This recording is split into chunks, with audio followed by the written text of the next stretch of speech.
मैं तो कुछ नहीं बोल सकता। नहीं बोल सकते?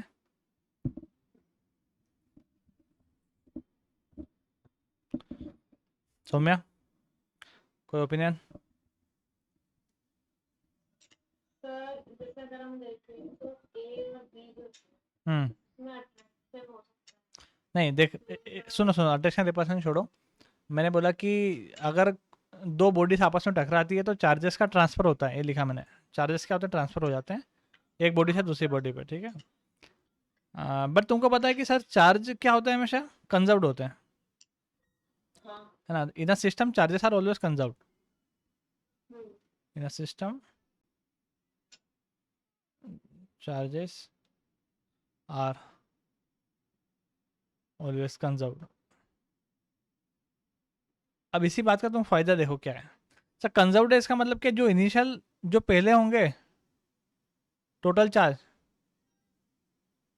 वही बाद में भी होगा, क्योंकि कोई नया चार्ज तो क्रिएट नहीं हुआ होगा। एक बॉडी से दूसरी बॉडी पे हुआ, लेकिन टोटल चार्ज तो सेम होना चाहिए। हाँ। क्यों ध्रुव? नया चार्ज नहीं बनता। नहीं बनेगा। तो सर स्टार्टिंग में कितना था सर? आपने बताया स्केलर होते हैं तो डायरेक्ट जोड़ दो। कितना हो गया? -7 -2 -9, -9 + 5 -4 कूलम। सेकंड, चलो -4 कूलम होना चाहिए टोटल चार्ज। तो फाइनली भी कितना होना चाहिए सर? -4। लेकिन तू यहाँ देखेगा कि यहाँ कितना हो रहा है? -4 + 8, तो +4 हो गया, +4 और -9, तो ये हो गया -5। यहाँ देखेगा 5 5 10, 10 और -8, ये कितना हुआ? +2 कूलम। ये +5 -5 कैंसिल आउट हो गया, बचा कितना? -4 कूलम। तो कौन सा पॉसिबल है? सी वाला। सी वाला पॉसिबल है। That is known as conservation of charge, है ना। अब प्रॉपर्टी तेरे को समझ में आ गई होगी, लेकिन प्रॉपर्टी पे क्वेश्चंस कैसे बन सकता है वो मैंने तेरे को बताया। ये सब लास्ट ईयर आए हुए क्वेश्चंस है, ठीक है। हर एक टॉपिक को अच्छे से डील करने का यही तरीका है कि आप उस टॉपिक को करने के बाद में उसका प्रीवियस ईयर के क्वेश्चंस कुछ लगा लो, ठीक है। तो प्रैक्टिकल, उसका प्रैक्टिकल नेचर हमको समझ में आ जाता है कि कहाँ पे यूज़ करते हैं, ठीक है। तो जैसे यहाँ पे आपको पता लग गया कि टोटल चार्ज तो हमेशा कॉन्स्टेंट ही होगा, इनिशियली पता लग गया, तो फाइनली भी उतना होना चाहिए। डन। ठीक है, तो ये देख लेना, in a system of charges, in a system charges are always conserved, means no, initial charge लगा वही। हाँ, no new creation of charge, no new creation of charge, और initial charges equal to final लिख लो।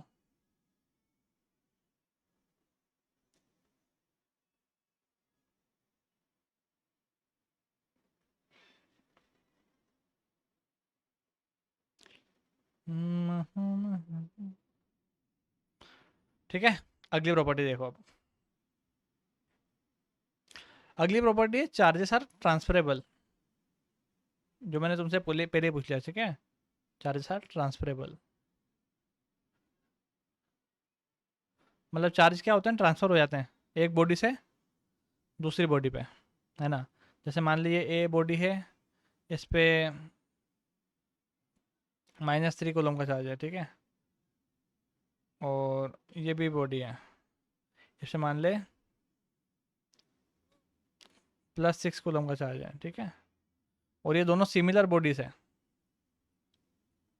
Similar मतलब एक जैसी body है, radius वगैरह सब इनका सेम है। तो अगर मैं इनको बाद में दोनों को आपस में टच कर देता हूँ इसे, ठीक है, तो ए के ऊपर चार्ज कुछ और होगा और बी के ऊपर कुछ, मतलब दोनों पे बराबर बढ़ जाएगा, सीधी सी बात। बटेगा नहीं बटेगा? हो जाएगा। हो जाएगा। तो बताओ भाई कितना होगा ए और बी पे चार्ज बाद में?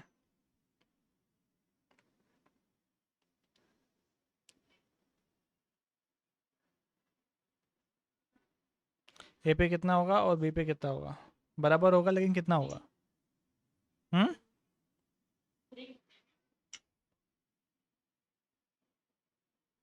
पहले तो ध्रुव है फिर बाद में फिर ध्रुव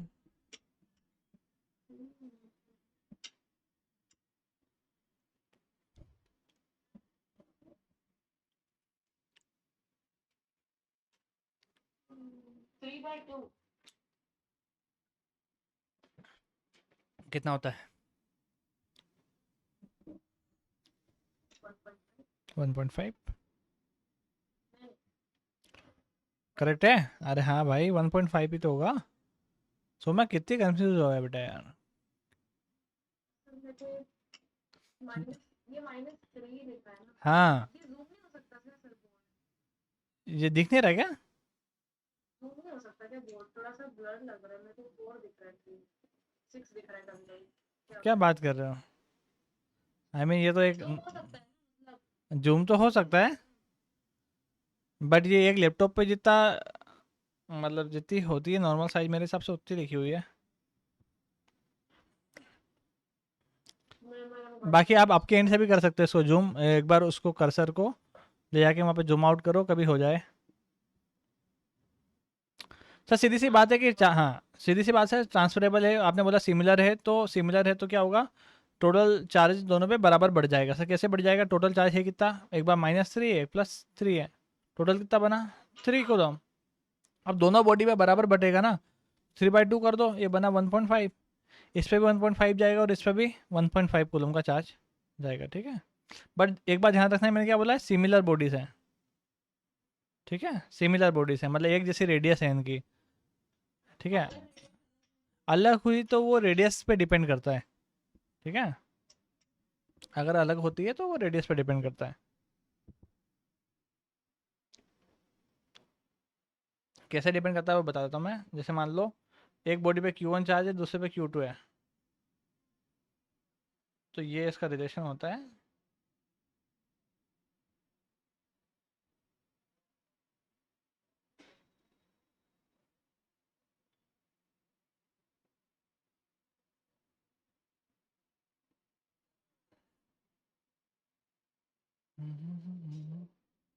ये रिलेशन देखो, आफ्टर अगर मान लो ये दोनों बॉडीज जरूर सिमिलर नहीं होती, तो सर एक का रेडियस ज़्यादा होता।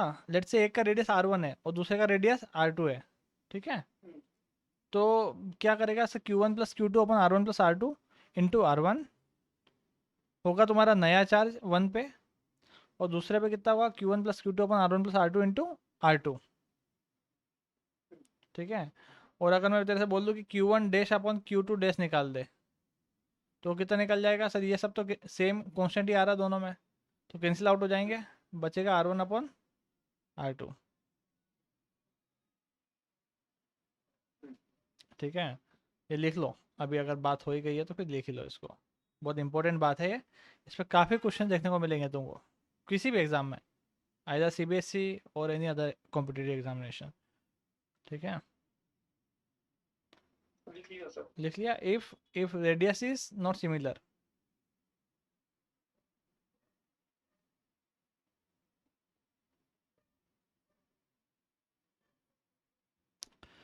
डन, बढ़िया आगे।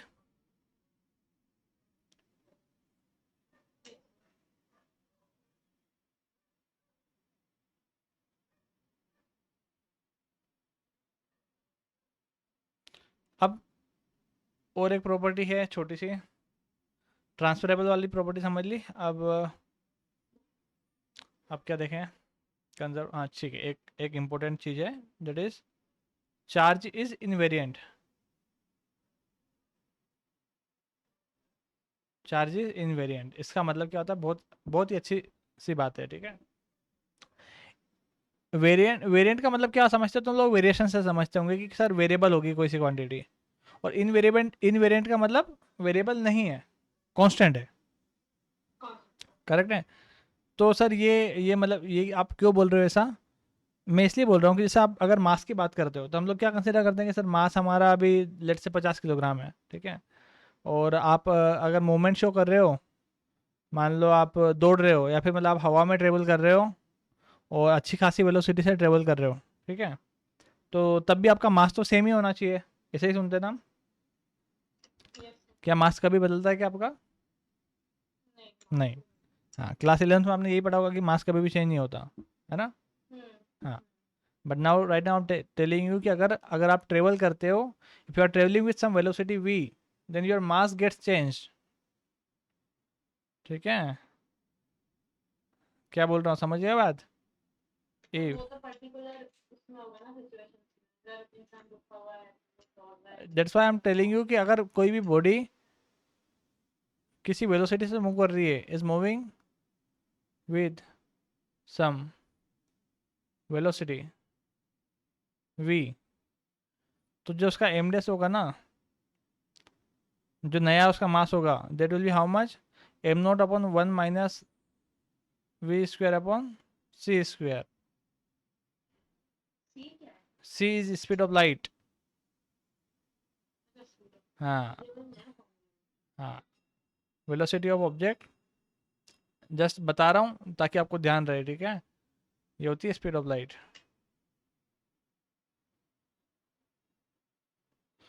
क्या बोला, देखिए एम नोट क्या है sir, m naught rest mass है। ये सब चीज़ें क्या होती है बता ही देता हूँ मैं तुमको, ठीक है।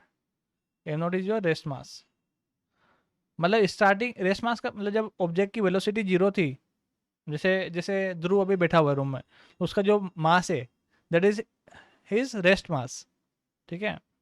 बट अगर ध्रुव किसी वेलोसिटी से चल रहा है, मतलब वेलोसिटी से उड़ रहा है मान लो, तो उसका मास चेंज हो जाएगा। और वो मास कितना होगा, that will be m not upon root of 1 minus we square upon C square, where v is the velocity of Dhruv and c is the velocity of light। समझे क्या बात। नहीं, थोड़ा आता है, हाँ थोड़ा थोड़ा। थोड़ा थोड़ा, हाँ थोड़ा थोड़ा, मतलब ये बोलना चाह रहा हूँ कि आपका मास बदल जाता है अगर आप किसी वेलोसिटी से ट्रेवल करते हो, तो सीधी सी बात, ठीक है। और अगर आप स्पीड ऑफ लाइट के बराबर ट्रेवल करने लगे, समझना एक बात, अगर ध्रुव की वेलोसिटी किसके बराबर हो जाए, किसके बराबर हो जाए, speed of speed of light के, तो ध्रुव का मास कितना हो जाएगा, देखते हैं। M days M naught upon root of 1 minus we की वैल्यू हो गई सी के बराबर, तो यहाँ सी रख दिया मैंने, और नीचे ऑलरेडी सी स्क्वायर है, कैंसिल आउट हुआ। एम डेस इक्वल टू क्या बना, m naught upon root of 1 minus 1, m dash equal to m naught upon what zero, हाँ ये जीरो, तो एम डेस कितना बनेगा, नॉट डिफाइंड। हाँ, मतलब नीचे जीरो से समझे क्या बात। हाँ, तो अगर आपका आपकी वेलोसिटी में स्पीड ऑफ लाइट के बराबर कर दूं, तो आपका मास इनफाइनाइट या फिर नॉट डिफाइंड आप बोल सकते हो उसको। बट ऑल दो इट इज़ नॉट पॉसिबल, किसी ऑब्जेक्ट को आप स्पीड ऑफ लाइट से डाल सकते हो क्या। नहीं, कभी हो नहीं सकता। क्यों Dhruv, it's difficult, I mean almost impossible सा टास्क है अभी तो।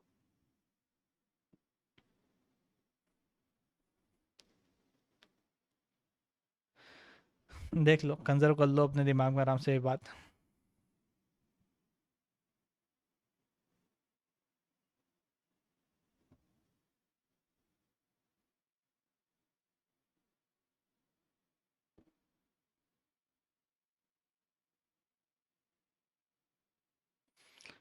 डन। Yes, sir. अब समझो एक बात कि सर आप चार्ज के बारे में बात करें, आपने मास के चार्ज के बारे में बात करें, आपने मास का बता दिया। क्यों बता दिया, क्योंकि mass is a variant quantity. Mass क्या हुआ तुम्हारा, वेरिएंट हो गया, मतलब मास तो चेंज हो रहा है ना, बट चार्ज इज इनवेरिएंट। हाँ, अगर किसी वेरिएशन के बाद वेरिएशन नहीं, वेरिएंट, मतलब चेंज ना, चेंज। हाँ चेंज, हाँ। बट अगर क्यू चार्ज को अगर आप किसी वेलोसिटी v से डालोगे, तो बाद में भी उसका चार्ज कितना होगा सर, सेम ही होगा। कितना होगा सर, क्यू ही होगा, उसमें कोई भी चेंज नहीं होगा, ठीक है। समझा ध्रुव। जी सर। हाँ, this property is known as charge is invariant, ठीक है।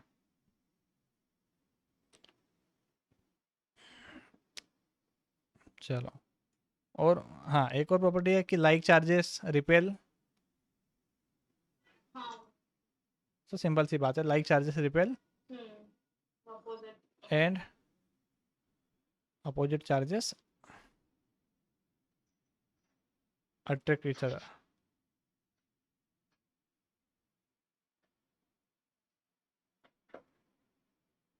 ठीक है, तो ये बहुत ही इंपॉर्टेंट प्रॉपर्टीज तुमको मैंने बता दी है। अब यहाँ से तुम्हारा क्या बेस बन गया, अब हम लोग आगे बढ़ेंगे। तो अब आगे थोड़ी सी और इम्पोर्टेंट बातों के बारे में बात करेंगे। ठीक है, बढ़ जाओ आगे।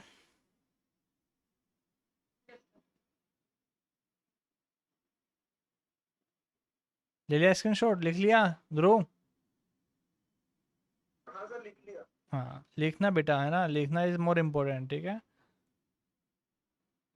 समझते जाओ, लिखते जाओ, आगे बढ़ो। भाई हम लोग जल्दबाजी तो कर नहीं रहे।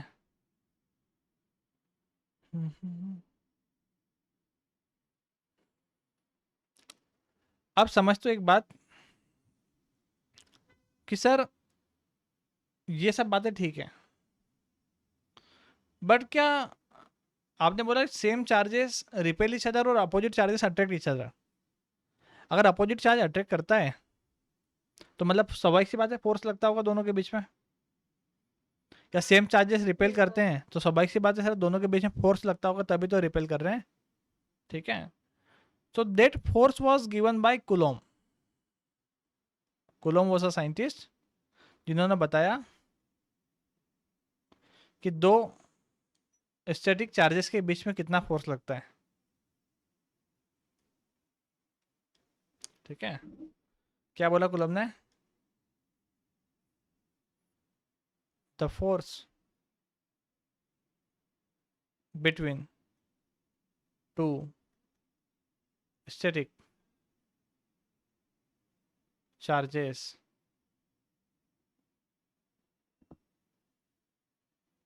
is directly proportional to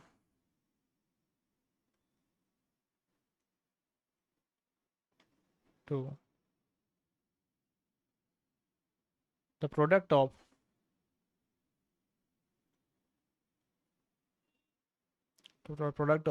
the magnitude of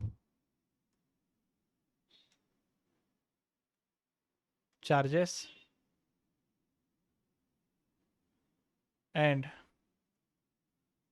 inversely proportional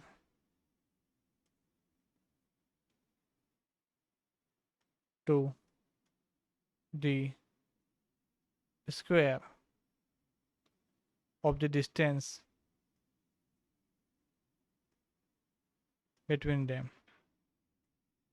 क्या समझाना चाह रहा हूँ सर, मान लो दो चार्ज है, एक Q1 चार्ज था, एक Q2 चार्ज था, दोनों के बीच का डिस्टेंस कितना है सर, R है लेट से। ठीक है, तो आपने बोला सर दोनों चार्जेस के बीच में एक फोर्स लगेगा, वो फोर्स कितना होगा? That force is been given by Coulomb. उसने बोला कि वो फोर्स होगा directly proportional to Q1 into Q2 product of the magnitude of charges and inversely proportional to the square of the distance between them। Distance कितना है sir? R है, तो ये होगा R का स्क्वायर। ठीक है, और अगर आप इसको और सोल्व करना चाहोगे तो प्रोपोर्शनलिटी का साइन हटाएंगे, साइन हटेगा तो कांस्टेंट लगेगा। ये वो ग्रेविटेशन यूनिवर्सल लॉ है। हाँ लग रहा है कैसा? दो ऑब्जेक्ट के बीच में जो फोर्स लगता था G m1 m2 अपन R स्क्वायर। हाँ वही वही ठीक है, तो चार्जेस आ गए। हाँ चार्जेस आ गए। तो इस बात से क्या प्रूफ होता है सर? ग्रेविटेशन में हम लोग ऐसी बातें पढ़ रहे थे कि G m1 m2 अपन R स्क्वायर है, यहाँ पे K Q1 Q2 अपन R स्क्वायर दिख रहा है, दो वहाँ पे दो मासेस थे, यहाँ पे दो चार्जेस हैं। ठीक है, तो what we can conclude from this point, क्यों ध्रुव, क्या कंक्लूजन निकाल सकते हैं अपन इन चीज़ों से? इन चीज़ों से एक कंक्लूजन निकाला जा सकता है कि ना वी कैन कंक्लूड कि नेचर लव्स सिमेट्री, नेचर को सिमेट्री पसंद है। ठीक है, इन जनरली वी कैन से कि भाई दो ऑब्जेक्ट के बीच में फोर्स लग रहा तो इतना लग रहा था, तो चार्ज के बीच में भी लगभग इतना लगेगा। ये कुलोम ने वहीं से निकाला है। और एक और बात बता दूं तुमको मैं, ठीक है, कुलोम ने जो दिमाग लगाया है ना, वो ग्रेविटेशनल फोर्स का ही दिमाग लगाया है। कि सर वहाँ पे ऐसा लग रहा था दो मासेस के बीच में, तो चार्ज के बीच में भी इतना ही लगता होगा लेट से, और फिर लगता होगा से पता लग गया कि हाँ इतना ही लगता है। करेक्ट है boss Dhruv?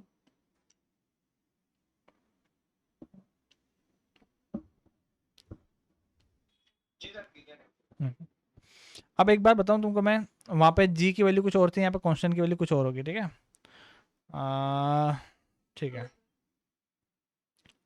So this is the amount of force जो कि दो ऑब्जेक्ट के बीच, दो चार्जेस के बीच में लगता है, and is known as Coulomb's force. इसी को क्या हम लोग क्या बोलते हैं? कूलम्स फोर्स, ठीक है? जहाँ पे के जो है हमारा कांस्टेंट, इसकी वैल्यू होती है 1/4 पाई एप्सिलॉन नॉट, ठीक है? 4 पाई 1/4 पाई एप्सिलॉन नॉट। ये नई बात आ गई ना, इसको बोलते हैं, हाँ नहीं आए, मैं बता देता हूँ। This symbol is known as बच्चा परमिटिविटी। इसको क्या बोलते हैं हम लोग? परमिटिव। 1/4 पाई समझ में आया? Epsilon naught is known as permittivity. क्या होती है परमिटिविटी? किसी भी हाँ मैंने क्या लिखा है यहाँ पे, वैक्यूम की परमिटिविटी है, मतलब वैक्यूम में कितने अच्छे से इलेक्ट्रिक फील्ड बन पा रही है, वैक्यूम में कितने अच्छे से इलेक्ट्रिक फील्ड बन पा रही है, that is known as permittivity. इतना टेंशन लेने की बात नहीं है, जब इलेक्ट्रिक फील्ड के बारे में बात करूंगा तो तुमको तो अच्छे से समझ में आ जाएगा कि सर क्या बताना चाह रहे थे, ठीक है? बट राइट नाउ ये होता है 1/4 pi epsilon not in vacuum again, और इसकी जो वैल्यू होती है वो होती है 9 × 10⁹, ठीक है? परमिटिविटी परमिटिविटी की ना, कांस्टेंट की। के की हाँ, के की इन वैक्यूम। वैक्यूम हाँ हाँ,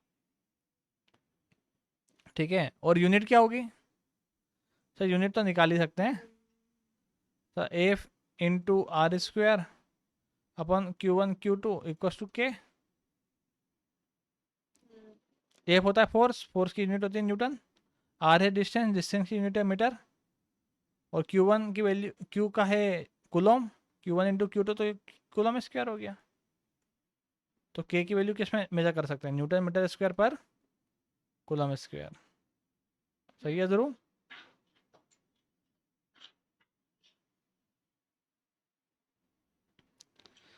सही है।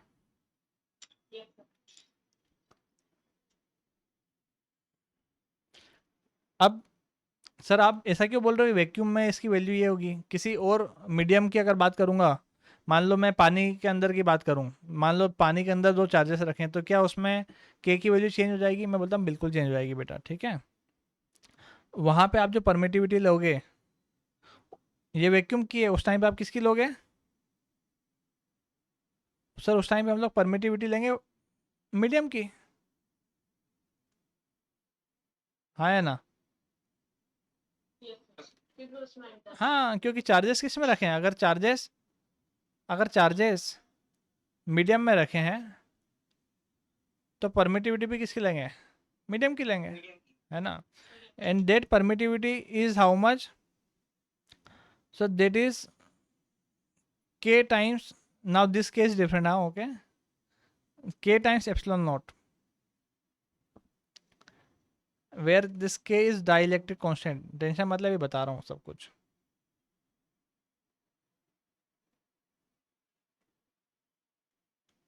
दो बातें बताई सर, एक आपने k कांस्टेंट बताया, उस k कांस्टेंट की value 1/4 pi epsilon naught, where epsilon naught is the permittivity of the vacuum, है ना? बट अगर आप किसी मीडियम में जाओगे तो वो परमिटिविटी उस मीडियम की लेनी पड़ेगी, और मीडियम की परमिटिविटी होती है k into epsilon not, where k is new thing, that is dielectric constant। ये वाला k और ये वाला k डिफरेंट है, ठीक है? ये और ये अलग अलग है, ठीक है? इस वाले k को बोलते हैं डाइलेक्ट्रिक कांस्टेंट।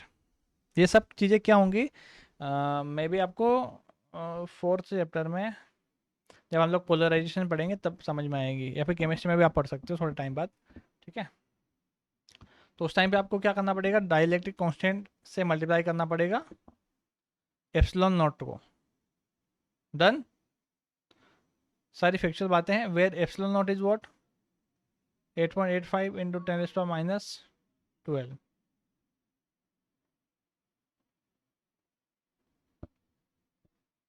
ठीक है, एप्सिलॉन नॉट की वैल्यू कितनी होगी, इतनी होगी। 8.85। हाँ सर, इसकी यूनिट क्या होती होगी, यूनिट निकाल सकते हैं क्या? बिल्कुल निकाल सकते हैं। इसकी यूनिट होगी coulomb square upon newton metre square. कैसे सर, ये के की वैल्यू आपने न्यूटन मीटर स्क्वायर पर कूलम स्क्वायर लिखी थी? क्योंकि ये जो है ना, इसको अलग निकाला और उस पूरे को उल्टा कर दिया। हाँ अभी तक करेक्ट है नहीं, इस फॉर्मूले में तो correct correct correct correct correct correct. के की वैल्यू क्या आती है, 1/4 pi epsilon not. Epsilon naught को उधर लेके जाएगा तो बाकी सब चीज़ें उल्टी हो जाएंगी, सीधी सीधी सी बात ही है। सर एक चीज पूछनी है। पूछे पूछे। ये जो ई नॉट की वैल्यू है 8.85, ये एप्सिलॉन नॉट, हाँ एप्सिलॉन नॉट की वैल्यू किस मीडियम में है? वैक्यूम में। 8.85%। वैक्यूम में तो मैं दूसरी थी ना, वैक्यूम में तो वैक्यूम में अच्छा के वो पूरे की कांस्टेंट की वैल्यू 1/4 पाई एप्सिलॉन नॉट की वैल्यू 9 इंटू 10⁻9 है। ठीक है, ओनली एप्सिलॉन नॉट की वैल्यू इतनी है। तो चार्ज का एमएलटी फॉर्म क्या होगा? चार्ज का एमएलटी फॉर्म क्या होगा, निकाल के देख लो। I equal to q by t होता है। I equal to q by t होता है। आई एम्पियर हो गया, टी टाइम हो गया।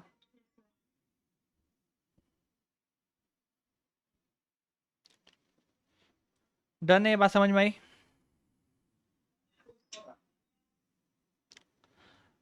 अब तुमको मैं एक क्वेश्चन देता हूँ, चलो इसी पे। ठीक है, चलो एक तो मैं बेसिक सा क्वेश्चन देता हूँ पहले तुमको। मान ले दो चार्जेस तेरे पास में, एक 4 कूलम है, एक 3 कूलम है। दोनों के बीच का जो डिस्टेंस है, रुक एक सेकंड एक सेकंड एक सेकंड, हाँ। अच्छा, ये जो कूलम फोर्स तुमने पढ़ा, इट्स एन सेंट्रल फोर्स, ठीक है। कैसा फोर्स है, सेंट्रल। क्या होता है इसका मतलब? ये पॉइंट पे लगेगा जैसे नहीं, क्या होता है जरूर इसका मतलब? इसका मतलब ये होता है बेटा कि ये जो डिस्टेंस आप लेते हो ना, ये सेंटर से सेंटर की ही लेते हो। ग्रेविटेशनल फोर्स कैसा था, सेंट्रल फोर्स था, नॉन सेंट्रल फोर्स था?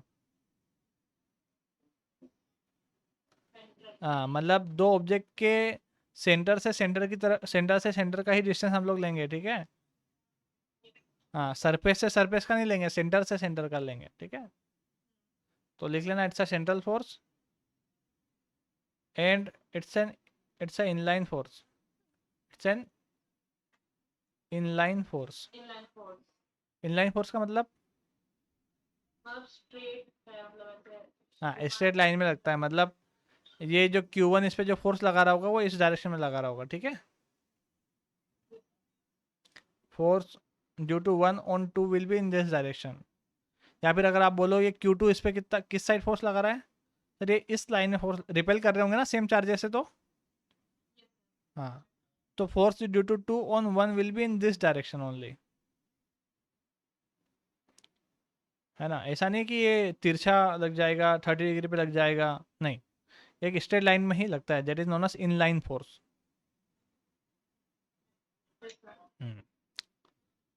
अब हाँ ठीक है, अब बढ़ता हूँ मैं क्वेश्चन की तरफ। दो चार्जेस तेरे पास में, एक 4 कूलम का, एक 3 कूलम का। यस। अब दोनों चार्जेस के बीच में let's say distance of separation है 2 मीटर मान ले, ठीक है। तो find the force on 3 coulomb by 4 coulomb of charge. Sir ये वैक्यूम में या किसी मीडियम में? हाँ, there is another good thing, let's say it is in vacuum. Vacuum में चल,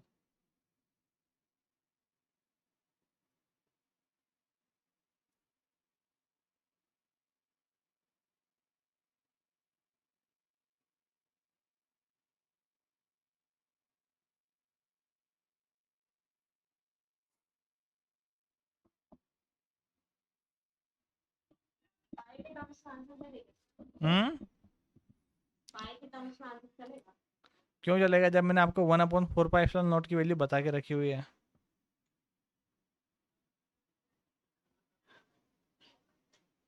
सीधा लास्ट स्लाइड जो हमने पढ़ी है लिखी हो तो ठीक है, या बताऊं क्या वापस उस पे जाऊं क्या? नहीं सर लिखा तो है, हाँ परमिटिविटी की ना मैंने। वन नहीं, फॉर्मूला देखो तुम, F इक्वल्स टू के Q1 Q2 अपन R स्क्वायर होता है। यस हाँ, now apply on the basis of the question only.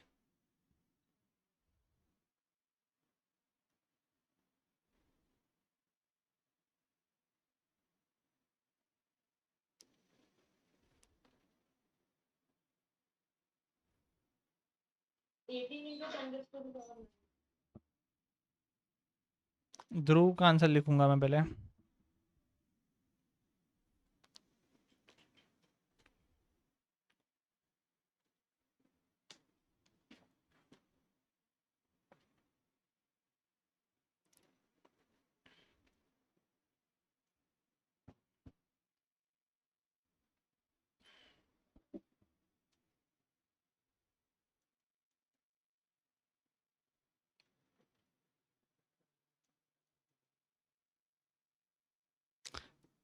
ध्रुव ध्यान से देख, के की वैल्यू है 9 इंटू 10⁹ Q1 की वैल्यू कितनी है सर 4 कूलम, Q2 की वैल्यू कितनी है sir 3 coulomb, distance of separation कितना है सेंटर से सेंटर पे 2 मीटर।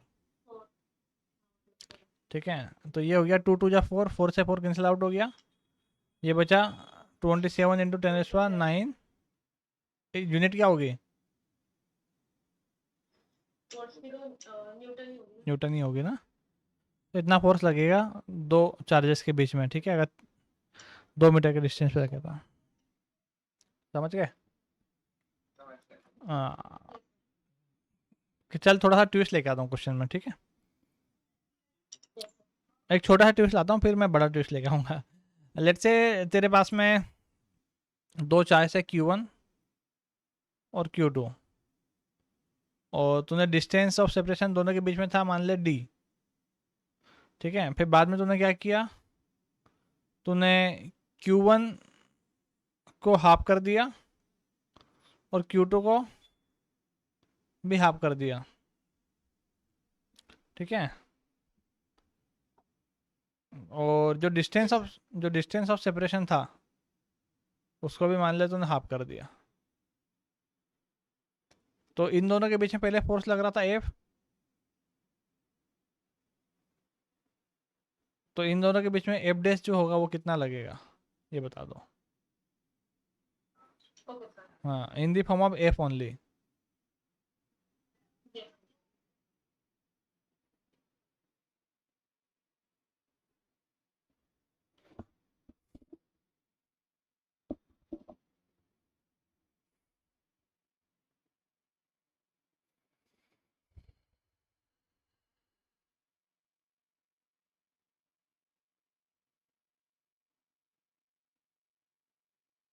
सर ये है k into Q1 into Q2 upon D square.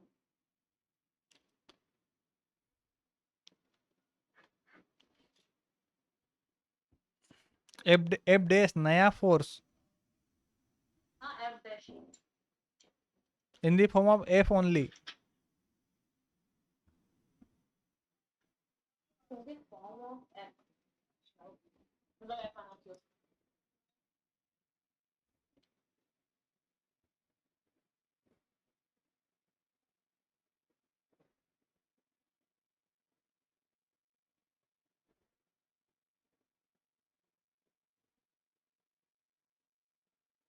Sir ये सेम आ रहा है, कौन आ रहा है? हो सकता है। ध्रुव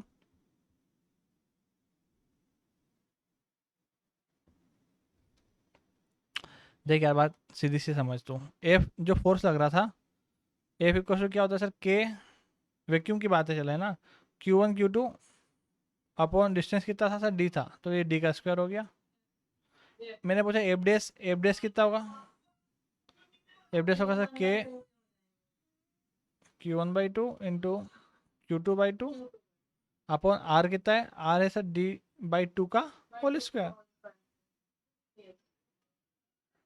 अब ये देख ये बनेगा सर k q1 q2 और अपॉन में क्या हो गया 2 इंटू 2 4 d का स्क्वायर अपॉन 2 का स्क्वायर 4, कैंसिल आउट कर दो इसको, तो एफ डैश क्या बनेगा k q1 q2 upon D square. ठीक है, नाउ तो ये देख ये k q1 q2 upon D square और ये भी कितना है k q1 q2 by D square, मतलब एफ डैश इक्वल पे क्या आया एफ ही आया ना।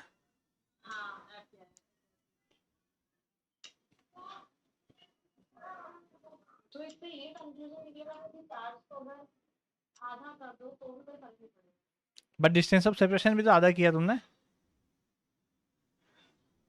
डिस्टेंस ऑफ सेपरेशन भी तो आधा किया।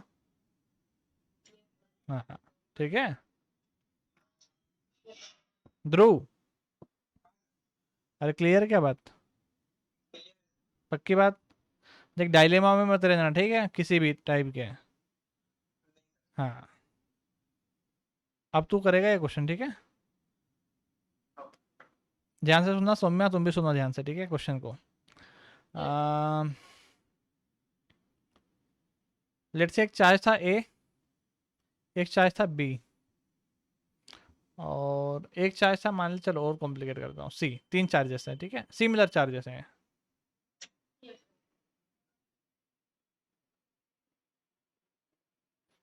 और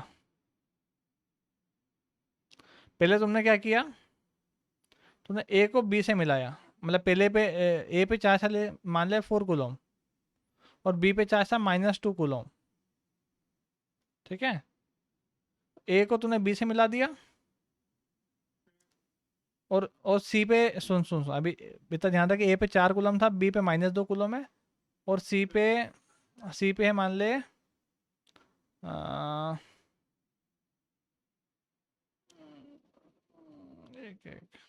1 कूलम चल, ठीक है।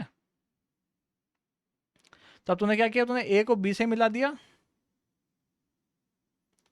फिर तूने चलो यार सिंपल रखता हूँ, चल ज़्यादा कॉम्प्लिकेट नहीं करता हूँ, ए को बी से मिला दिया और उसके बाद तूने क्या किया, उसके बाद तूने ए को सी के पास लेके गया,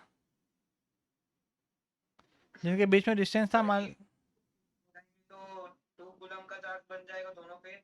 हाँ और फिर अगर ए को सी सुन पे सुन पहले रखेंगे पहले तो क्वेश्चन होगा। पहले क्वेश्चन सुन, तूने ए को बी से मिला दिया फिर दोनों को सेपरेट कर दिया, हाँ, आफ्टर सेपरेशन तूने ए को सी से मिलाया, मतलब पास में रखा है ना, कितने पास में सर 2 मीटर के डिस्टेंस पे रखा।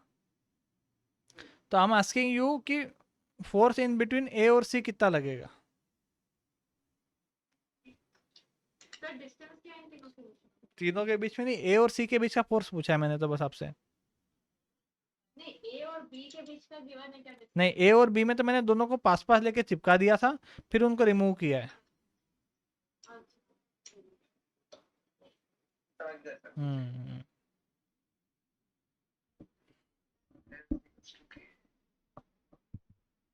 सर इसका मीडियम भी वैक्यूम ही रहेगा। वैक्यूम है बच्चा, वैक्यूम है।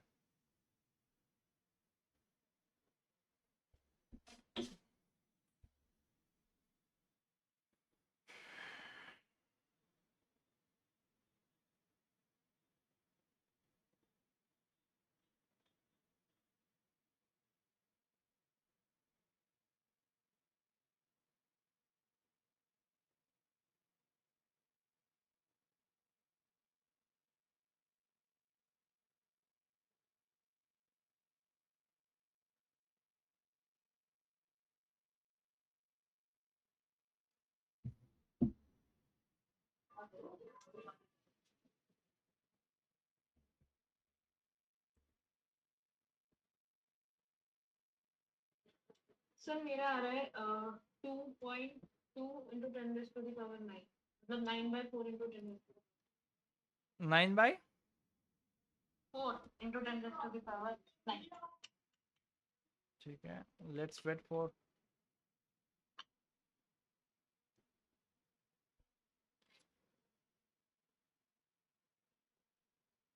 मेरा तो आधा कितना आ रहा है बोल। 4.5 into 10 to the power 9. हाँ एक ही बात है 4.5 इंटू 10 9 Nine. एक ही बात है नहीं है क्या एक ही बात नहीं है ठीक है रुक चेक करते हैं ठीक है देख तूने क्या किया सबसे पहले ए और हाँ सुनो सुनो ए और बी को तूने मिलाया तो सर एक के पास 4 कूलम था इसके बाद -2 कूलम था बटेगा सर कितना बटेगा तो 4 और -2 कितना बना 2 अब 2 को दोनों के बीच में बराबर बांटो तो ए के पास में भी कितना आएगा ए के पास में कितना आएगा 1 कूलम और बी के पास में भी कितना आएगा 1 कूलम हाँ क्यों ध्रुव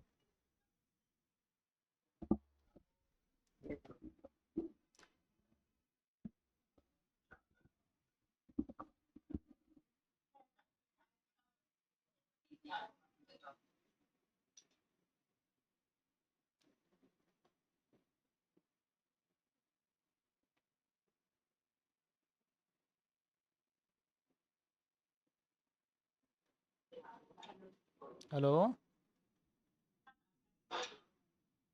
अब ए और सी के बीच में क्या सर ए और सी के बीच में के Q1 Q2 upon are square होता है के की वैल्यू हमको पता है Q1 की वैल्यू कितनी हो गई सर ए पे कितना चार्ज है 1 कूलम सी पे कितना है सर 1 कूलम अपॉन डिस्टेंस कितना सर 2 का स्क्वायर तो ए सी कितना हो जाएगा 9/4 दैट इज हाउ मच 2.25 4 2 8 1 2 हाँ 2.25 इंटू 10⁹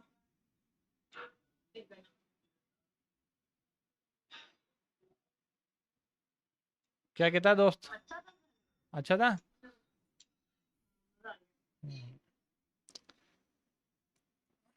तेरे को समझ में आया ध्रुव गलती कर दी थी गलती कर दी तूने डिस्ट्रीब्यूशन करने में गलती कर दी ठीक है तूने दो कॉलम डाल दिया चल अब एक और नया क्वेश्चन सुन लो ये होमवर्क है तुम्हारा ठीक है चल तूने क्या किया ए और बी को तूने टच किया ठीक है फिर तूने ए और सी को टच किया पहले ए और बी को लेके गया पहली प्रोसेस फिर सेकंड प्रोसेस में तूने ए और सी को टच किया फिर टच करने के बाद तूने ए और सी को अगेन 2 मीटर पर रख दिया now find the force in between A and सी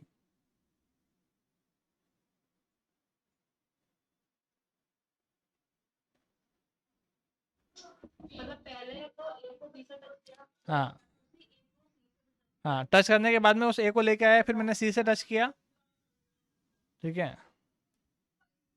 वापस से उसको सी पे रखते एक बार सी फिर ए को फिर से सी पे किया ना मैंने फिर ए और सी को फिर सेपरेट किया सर आपकी आवाज ब्रेक हो रही है लास्ट लाइन आपने क्या अरे ए और बी को पास लेके गया फिर उनको दूर कर दिया मैंने बी को भगा दिया फिर ए को मैंने सी के पास में रख दिया मतलब टच कर दिया फिर मैंने ए और सी को दोनों को दूर दूर कर दिया करेक्ट है अब ए और सी के बीच में जो डिस्टेंस ऑफ सेपरेशन है वो 2 मीटर है तो फोर्स निकाल के बताओ दोनों के बीच में ठीक है it's your homework now again we will meet tomorrow at 7 PM ठीक है ध्रुव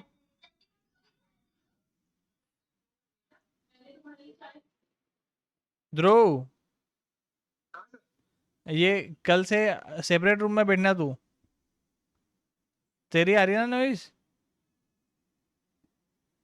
नहीं सर मेरी नहीं आ रही ये सौम्या की आ रही है क्या हाँ सर उसकी है। सर मेरा तो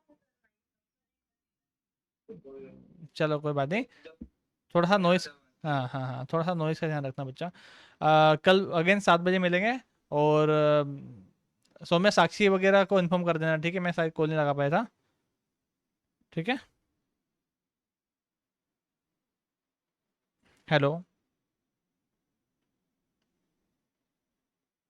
चल ठीक है ओके ओके बाय